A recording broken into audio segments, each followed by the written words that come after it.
आपण मानकु सम्बलपुरी खबर के फेर थरे स्वागत। फेर आपण मानकले नवा खबर देखावाले आसीछु। आमे पहुँची आसीछु बरगढ़ जिला अताबिरा एनएसी र भारसुगुड़ा के चेन की भोटर आगर बहुटे काम मने बाकी रही से काम अब तक पूरा नहीं हेबा। इनर अंचल लोग काଣା कहूचन आ काଣା तकर विकास काम के चाहूचन आसुन ताकर मुँह सीधा झलक सुन। हाँ मो ना हूँ बुद्धदेव नंद ग्राम हूँ भारसुगुड़ा आम अंचल विधानसभा मुझे जड़े नागरिक अटे।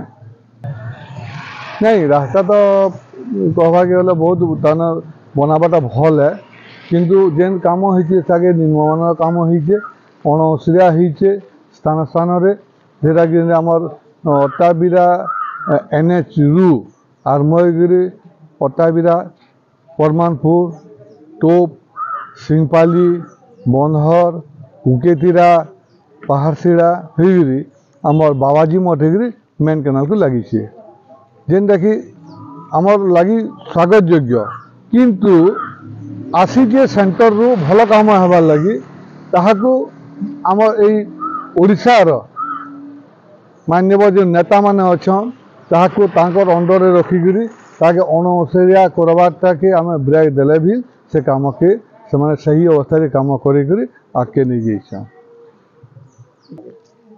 मोर कहवा हूँ ये जे जेन थी अनुदान देला ता दायित्व से नहीं करी उचित काम करवाटा मुई प्रधानमंत्री को मोर व्यक्तिगत अनुरोध मुई करुचे।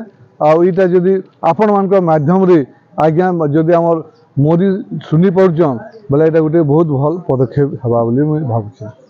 नहीं गोटे जिनस है जे आम जेनटा दुईटा हवा कथा दुईटा हवा दीर्घ 25 वर्ष है आम शंख इहादे बाजुला किंतु इहादे आम समस्ते चाहूँ परिवर्तन परिवर्तनटा इहादे आम मुख्य जिनस आम परिवर्तन चिंता करूँ जहाँकि मोदी सरकार को थरे ओडिशा के दे दिगला कि आम परिवर्तन हवा ओडिशार परिवर्तन उन्नति हवा। आमे जनता दिल्ली रे जनता इहादे सारा पृथ्वी रे मोदी को जेनता सम्मान मिली तांको आमे सम्मान देमु और से आमको सम्मान बदला आम जनसाधारण ओडिशार मंगल चिंता करेंगे से आम विश्वास करे।